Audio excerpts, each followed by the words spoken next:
Hello বন্ধুরা, আমি ভালো আছি, আপনারাও নিশ্চয়ই ভালো আছেন।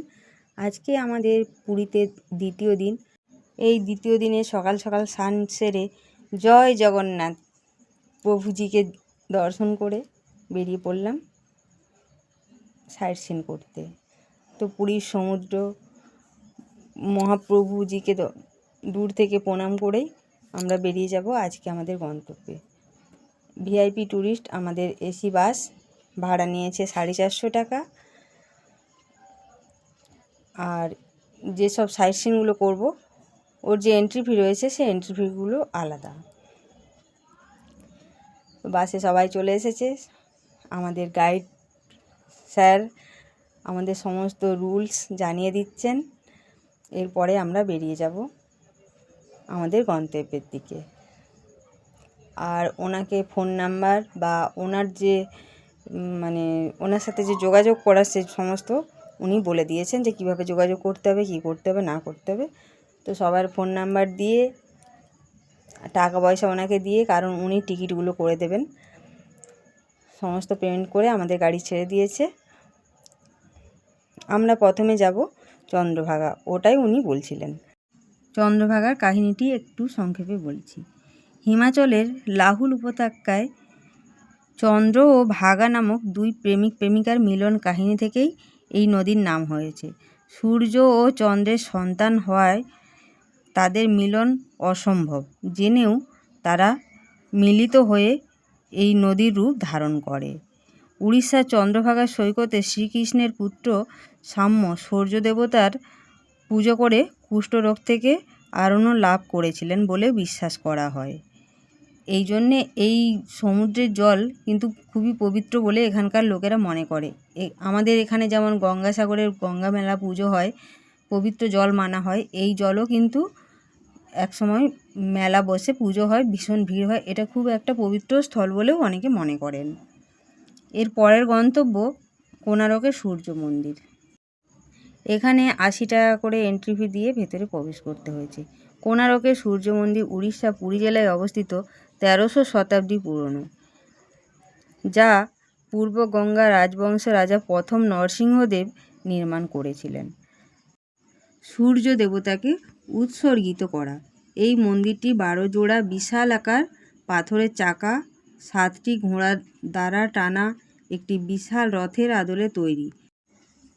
ইউনেস্কো বিশ্ব ঐতিহ্যবাহী স্থান হিসেবে স্বীকৃত। রাজা প্রথম নরসিংহদেব সূর্য দেবতাকে সম্মান জানাতে মন্দিরটি নির্মাণ করেন। 12 বছর ধরে 1200 কারিগর মিলে এই মন্দিরটি তৈরি করেন। সমুদ্রের পাড়ে অবস্থিত হওয়ায় এবং দূর থেকে কালো রঙের দেখাতো বলে ইউরোপীয় নাবিকরা একে ব্ল্যাক পাগোডাও বলতেন। বর্তমানে শুধু জগমোহন বা নাথ মন্দিরটি টিকে আছে, মূল গর্ভগৃহটি ভেঙে পড়েছে। তবে পাথরের খোদাই কাজ আজও মানুষকে মুগ্ধ করে। কবি রবীন্দ্রনাথ ঠাকুর এই মন্দির দেখে বলেছিলেন, এখানে পাথরের ভাষা মানুষের ভাষাকেও হার মানায়। আর এই যে চাকাগুলো দেখছেন, এই চাকাটা কিন্তু আমাদের 10 টাকার নোটেতেও আছে, ভালো করে দেখে দেখবেন। তারপরে বেরিয়ে এই যে মন্দিরটা দেখছেন, এটা হচ্ছে গ্রহরাজ মন্দির। যাদের গ্রহের দোষ রয়েছে এই মন্দিরে পুজো দিলে সমস্ত গ্রহ দোষ কেটে যায়। তো আমার ভাগ্যে কী দোষ আছে আমি জানি না, তবুও আমি এই বাতি নিয়ে ভগবানকে দেখালাম। আর এখানে অনেক বামুন ঠাকুররা বসে রয়েছেন যারা ওই দোষ ছাড়ানো পুজো করেন। ঠিক আছে, তো দেখে নিন, আপনাদের যদি কারো দোষ থাকে তো এসে যাবেন। আর চলে এলাম গাড়িতে। আমাদের গাইড মশাই বুঝিয়ে দিচ্ছিলেন যে এরপরে কোথায় যাব, কি করব, বা তারপরে খাওয়া দাওয়া রয়েছে।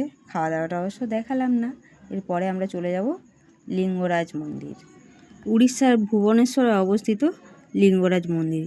এটি মূলত ভগবান শিব ও বিষ্ণুর মিলিত রূপ হরিহরকে উৎসর্গ করা হয়েছে। প্রায় 180 ফুট উঁচু এই মন্দিরটি কলিঙ্গ স্থাপত্যশৈল। এখানে মূল দেবতা হলেন স্বয়ম্ভু শিবলিঙ্গ। 8 ফুট ব্যাস এবং 8 ইঞ্চি লম্বা ধারণা করা হয়, যাকে লিঙ্গরাজ বা ত্রিভুবনেশ্বর নামে পুজো করা হয়। ভেতরে বিশাল বড় একটা নন্দী মহারাজ রয়েছে, আপনার দেখলে মন জুড়িয়ে যাবে। জড়িয়ে ধরে আমি অনেক মনের কথা জানিয়ে এসেছি। নন্দী মহারাজ নাকি সবার কথা শোনে। যাই হোক, তো ভেতরে ক্যামেরা অ্যালাউ নেই, তাই ক্যামেরা করতে পারিনি। পরবর্তী গন্তব্য এগিয়ে যাব। এই যে টিকিটটা দেখতে পাচ্ছি, এটা 20 টাকা নিয়েছে। উদয়গিরি খণ্ডগিরি পাহাড়ে আমরা উঠছি। অনেকটা চড়াই, তো বয়স্ক মানুষ যারা আসছেন তারা উঠবেন না। উপর থেকে ভিউটা অসাধারণ যাকে বলে। যারা পুরী ভিডিওটা দেখেছেন তারা নিশ্চয়ই জানেন আমি একা গেছিলাম, কিন্তু এখানে একজনকে থ্যাংক ইউ না বললেও হবে না। উনি আমার অনেক হেল্প করেছে। আমি যে একা গেছিলাম সেটা উনি আমাকে বুঝতেই দেয়নি। তো চলুন তাকে দেখিয়ে দিচ্ছি। এই হচ্ছে দীপা, উনি আমাকে হেল্প করেছে। ভীষণ ভালো মেয়ে, ওনার সাথে পুরো ঘোরাটা কমপ্লিট করেছে, মাঝে মধ্যে ক্যামেরাও করে দিয়েছে, তার জন্য মন থেকে থ্যাংক ইউ। তো ঘর থেকে যে যাই পারে করুক না কেন, একা বেরিয়ে পড়ুন, রাস্তাতে বন্ধুবান্ধব মিলে যাবে। এই একটি পাহাড়, দুটোতেই আমরা উঠেছিলাম। তো দীপার বাবা মা যেতে পারেনি, তাই ওনাদের টিকিটটা নিয়ে আমরা দুজন দুটো পাহাড়েই উঠেছি। খুব এনজয় করেছি যাকে বলে। ভীষণ সুন্দর দিনটা কাটলো। দেখুন তখনকার দিনের কাজ কত সুন্দর, পাহাড় কেটে কেটে সুন্দর জিনিস তৈরি করেছে। যাই হোক, অনেকক্ষণ অনেক কিছুই বললাম, অনেক কিছু দেখালাম। তো যারা পুরী আসছেন এইসব জায়গাগুলো ঘুরবেন, এসি বাসে কোনো অসুবিধাই হবে না। ভীষণ সুন্দর ঘুরেছি। আমি যে একা এসেছি আমার মনেই হয়নি। যাই হোক, পরবর্তী গন্তব্য নন্দনকানন। আমি নন্দনকানন চিড়িয়াখানাতে ঢুকিনি, আমি একটা জায়গায় ঢুকেছি। এই যে মন্দিরটা দেখতে পাচ্ছেন, এর পাশেই হয়েছে, নতুন মন্দির হয়েছে, জগন্নাথ মন্দির। তো সবাই গেছে, আমি কি করব, তো একটু চলুন ঘুরেই আসি। মন্দিরটা ভীষণ সুন্দর, অসাধারণ। ছোটোর উপরে এত সুন্দর কাজ করেছে, মানে বলার নেই, খুব সুন্দর। মন্দির বন্ধ ছিল দুপুরবেলা, নতুন তৈরি হয়েছে। একজন দাদাভাইকে জিজ্ঞেস করলাম, উনি বললেন যান না, কোনো অসুবিধা নেই।